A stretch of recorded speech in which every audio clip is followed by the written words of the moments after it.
Good evening, good afternoon, YouTube family. Martinez Country Home here. Um, Today, I just want to make a quick video while I get the chance. We're still going through that colonial pipeline hack, and the pretty much what a lot of people are talking about is the cybersecurity, right? Um, how there's so much, that's a part of a problem that not many people hear about. Um, I gotta give credit where it's due. The Angry Prepper makes two really good videos talking about hacking, as far like cybersecurity, hacking groups, the dark web, how it's very prevalent, especially with the malware and ransomware stuff like that, and how he was talking about how cyber security might be the new warfare, cyber warfare, in other words. And he has something there because uh, I want to say around December or November of 2020, this past winter. No, yeah, it was around that time. Um, we started getting a lot of, as part of our training, right? We always have online training, and this is year round. I mean, we even have the same training and tests um, in the same year, like more than once. And for any of y'all that work in the like apartments and the apartment industry, stuff like that, maintenance, we have something that's called Grace Hill, and that's Grace Hill online training, and we talk about just different things. Fair housing, sexual harassment, just safety, just common sense things, right? Different policies or whatever. And this year, one of the new things that started popping up a lot was cybersecurity, about how to protect your passwords, about how hacking is becoming a big problem in the world, things of that nature. So, and I want to say in the past year, just to be conservative, uh, cybersecurity hacking has been talked about a lot more. Okay, I'm not saying that it wasn't talked about before, but I'm just saying that it's actually come to the workplace, and so it's something that we all know about more and more. Uh, so something that he talked about, that Jason from Angry Pepper talked about, like I said, he said that cyber warfare is like it might be like the new thing, okay? And what I'm getting at is, so guys, in my opinion, um, he was talking about how in on the dark web, there's a lot of these companies, uh, they do their movements in the dark web. There's a lot of activity in the dark web, and he happened to just mention as a side note that so are governments. And one of the things that I've always believed, guys, after all the research and the way things go, the way things that I see going on in the world. Let me turn on this car because it's getting kind of hot. Um, it's another thing, guys. The weather's like crazy. Um, Another thing, guys, is that one thing that I've always felt is that really, in reality, there is no more governments, guys. The central banks, especially like the IMF, which is the central bank of central banks, or the Bank of International Settlements, the BIS. Um, those are the real governments. Those are the ones that say what goes. Governments are just there to rubber stamp what the elites want to do, so that people are given the illusion that they have a choice, that they have a voice in the matter, right? That they have a voice in what's going on in their lives. And but in reality, guys, in my opinion, right, there really is no more governments. Everything is run by corporations, and by the central banks. Okay, so a lot of things happen. Okay, so Rudy from Alaska Prepper made a video today about the Hegelian dialectic, all right? And that's basically problem, reaction, solution. These governments, I'm just going to say governments, okay? These governments create the problem, right? They come up with some crisis, and the people react, right? They react to this crisis, right? And what happens is they actually beg the government or whatever entity for a solution to this problem, right? And so the solution that they usually ask for, or that they go along with, is with some kind of agenda that the government wanted to implement in the first place. Okay, so they couldn't really get it done, right? But because of some crisis, some kind of emergency, the people end up begging for it, or they end up asking for it. Okay, so in a roundabout way, these governments they end up getting what they wanted, and the people actually beg for it or ask for it. Okay, problem, reaction, solution. That's the Hegelian dialectic, guys. Okay, so there have been some major events in throughout the history of the United States where they're examples, okay? And this is my opinion, guys, but it's an educated opinion, okay? And I'll leave as many links as I can to show y'all what I'm talking about, okay? Some of them you might not really think is you could consider that like it's some kind of a problem, a crisis. But what I did was, there was a crisis or an incident, right, which resulted in some kind of an agenda achieved, or a result. Okay, so because of this crisis, this result came out. Okay, this incident achieved this agenda. All right, so one of the first ones that I put down was in 1933, which was the Social Security Administration was established, and the gold confiscation, and that happened in 1933. And the crisis that precipitated that the crisis was the Great Depression, right? Because of the Great Depression, the SSI, Social Security was established, and also taxation, basically, in another way, and the gold confiscation. All right, that was in 1933. Okay, in 1941, the crisis was Pearl Harbor, December 7th, 1941, and that brought the United States into World War II. And I believe, in my opinion, and there's a lot of evidence that the United States knew what Japan was going to do, and they let them do it because that was the only thing that was going to get the American people, behind the war effort, for them to actually want to participate in the war. Because up to then, they did not want anything to do with the war.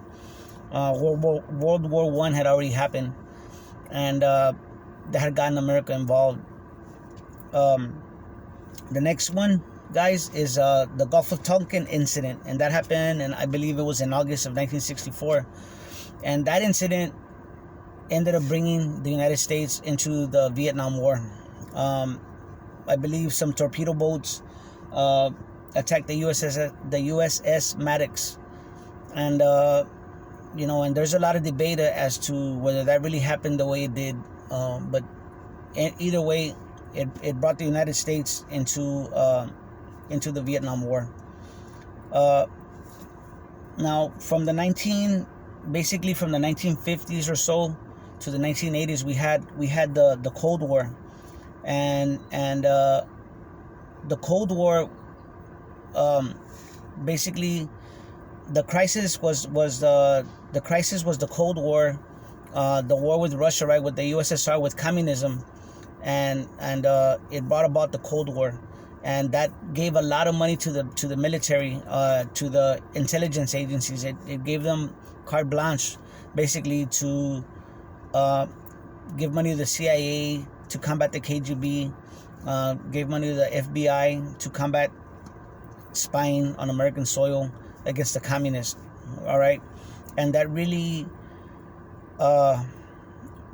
allowed for the intelligence agencies to get stronger. Okay, in the 1990s, guys, there's two things that happened in the 1990s. The 1990s, the incidents, we had Oklahoma City bombing, Waco with David Koresh and that compound, and Ruby Ridge, right? And these incidents brought about the war on domestic terrorists, right? It gave a lot of power to the FBI and to other agencies, right? And it really clamped down and allowed the government to spy on people, tap their phones and stuff like that, all in the name of domestic terrorists, when in reality, in my opinion, guys, the U.S. government or non-government agencies, organizations, they're the ones that committed these crimes. They're the ones that they had a part to play in these things, especially the Oklahoma City bombing. Waco, they went and burned out David Koresh and his compound. And in Ruby Ridge, we had these people, I forgot their names, the Weavers. They killed the mom. She was pregnant, and then that was in the name of domestic terrorism. And then also in the 1990s, guys, we had a lot of drug smuggling, and we had a lot of drug dealing, right? And it brought about the war on drugs. When there's a lot of evidence, right, that suggests that the CIA and the DEA were the ones that were actually bringing in the drugs through their infrastructure. They were able to bring in all these drugs into the inner cities, right? And that created the war on drugs. Well, what happened was, because of that, we had the prison industrial complex take off. I mean, we had a lot of prisons being built in Texas. We had, especially in Texas, we had a whole economy that was built around that, and the ones that benefited was the prison industrial complex, like Wackenhut and CCA, Corrections Corporation of America, and Wackenhut. So we had all these different organizations, just because the war on drugs, they were given all this power. You know what I'm saying? And then, guys, we come to the last three, in my opinion. 9/11, the incident, the crisis was 9/11, and that brought about the war on terror. It sent us off to wars in Iraq and in Afghanistan, all based on a lie, in my opinion. We have in 2020, we had the health crisis, right? And that brought about all these things like the mask mandates, the economy being shut down, a lot of encroachments into people's rights. Okay, that gave them the excuse. The crisis, right? The health crisis brought about all of this encroachment. That was the result, and that allowed a lot of Agenda 21 policies, a lot of tyrannical policies to be implemented. And the last but not least, in my opinion, guys, will be the incident, will be the Colonial Pipeline hack. This incident is going to bring about, in my opinion, it's going to bring about a lot of cyber policies related to the cyber world, right? Passwords, stuff like that. I believe that it's going to bring about a lot of even more encroachments into our lives. And that's just something that y'all, for y'all to keep in mind. So, again, guys, these things, it's like Rahm Emanuel said, the ex-mayor of Chicago. He said that, never to let a good crisis go to waste. And that's what they do, guys. A lot of people will say, well, like with the health crisis, well, we have to wear masks, or it's a good idea to receive the what I'm saying, and all these things, guys. So, and usually there's enough people to go along with it. The people that are awake and are aware and see the big picture and see the dangers of what they're trying to implement, the masses drown us out. Okay. And usually, a lot of times, it's funny because years later, when the truth starts coming out and they start to see that we were right all along, or that there was ulterior motives, that were at work here, it's too late. These laws have been in place. There's been precedents set. The courts, the Supreme Courts have, have opinions that, okay, there was a precedent, so now, and so the marker, right, the line has been crossed. It's been moved over. Every time some kind of tyrannical law or agenda is trying to be crossed, right, cross the line, they cross it, right, and then they move it up a little bit more. It keeps getting crossed. They keep crossing the line, guys. Every line in the sand that we draw, they walk right over it. And what they do is they use these crises, these incidents, to bring about their agendas, achieve their agendas and the results that they want. Okay, so I just want to give credit to Rudy from Alaska Prepper, and I want to give credit also to Jason from the Angry Truth channel, the Angry Prepper. I'm sorry, he does have the Angry Truth, but Angry Prepper. These were two things that it's funny because we know these things, right? But a lot of times it takes, you'll see another video, right? And it'll bring a light bulb off in your eyes. I mean, in your head, right? The light bulb will go off and you're like, you know what? I've talked about it, but I have not put these ideas together. But guys, this is the way humanity is basically engineered, socially engineered. There's a lot of ways that they've done it over the years, over the decades. But these incidents and these crises were big, and they were life-altering, life-changing, things that you look back in history and they're in the history books. But of course, the victor writes the history, right? So they're gonna write it in their way, to back up their agenda. It's written in a way that maintains a certain storyline, right? What's the word I'm looking for? I forget. It has this I forgot how you say it, but anyway, this is the way they want it to be looked at, and so they write that story, they push it out through the media, and that's the way the people see it. You know what I'm saying? So anyway, guys, all these events, all these big things that are causing these big changes, I mean, when you look back, they're the things that actually change the country. It changes who we are. You know what I'm saying? And there's enough people awake to see what's happening, but there's too many people that are going along. Too many people that are not awake. Too many people that don't see the big picture. So anyway, guys, this is what I'm trying to do, and other content creators is wake y'all up to the truth. Just